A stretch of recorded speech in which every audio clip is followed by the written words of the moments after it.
আসর জুড়ে দর্শক খরা হলেও ক্লাব বিশ্বকাপের ফাইনালের টিকিটের মূল্য আকাশচুম্বী। সর্বনিম্ন ৩৮,০০০ টাকা। পজিশন ভেদে রিসেল টিকিটের দাম ঠেকেছে প্রায় ১০ লাখে। আর ৭০ মিলিয়নের ফাইনালে পিএসজি ফেভারিট হলেও চেলসির উপর আস্থা রাখছেন অ্যালেন শিয়ারার। চ্যাম্পিয়ন্স লিগের পর ক্লাব বিশ্বকাপের ফাইনালও কি হবে একপেশে?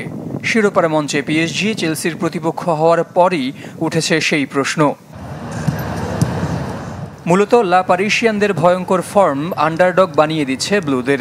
বোতাফোগো অঘটন বাদ দিলে পুরো টুর্নামেন্টেই ক্ষুরধার লুইস এনরিকের দল। গ্রুপে আতলেতিকোর পর শেষ ১৬তে মেসির ইন্টার মায়ামি, আর সেমিফাইনালে রিয়াল মাদ্রিদকে উড়িয়ে দিয়েছে ৪-০ গোলে। অসহায় আত্মসমর্পণ করেছে জার্মান জায়ান্ট বায়ার্ন মিউনিখও। আসরে ১ গোল কনসিডের বিপরীতে করেছে ১৬ গোল। ৬ ম্যাচের ৫টিতেই ক্লিনশিট। সে তুলনায় সহজ পথ পাড়ি দিয়ে এসেছে চেলসি। গ্রুপ পর্বে ব্রাজিলিয়ান ক্লাবের শিকার তারাও। রক্ষণের দুর্বলতা থাকলেও আক্রমণে পুষিয়ে দিচ্ছে এনজো মারেস্কার শিষ্যরা। সেজন্য স্রোতের বিপরীতে গিয়ে শিরোপার লড়াইয়ে ইংলিশ জায়ান্টদের উপর আস্থা রাখছেন অ্যালেন শিয়ারার। $৭০ মিলিয়ন ফাইনালে চ্যাম্পিয়ন দল পাবে ৪০ মিলিয়ন টাকায়, প্রায় ৪৮৭ কোটি। রানার্স আপের অ্যাকাউন্টে ঢুকবে $৩০ মিলিয়ন।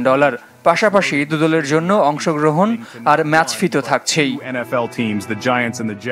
ফাইনালের টিকিট মূল্য আকাশচুম্বী। সর্বনিম্ন $৩১২ বা প্রায় ৩৮,০০০ টাকা। জায়গা ভেদে রিসেল টিকিটের দাম $৪০০ থেকে $৮,০০০ পর্যন্ত, টাকায় প্রায় ১০ লাখ। যদিও সেমিফাইনালে ৫৮,০০০ টাকা মূল্যের টিকিট শেষ পর্যন্ত কমিয়ে আনা হয়েছিল ১৫০০ টাকায়।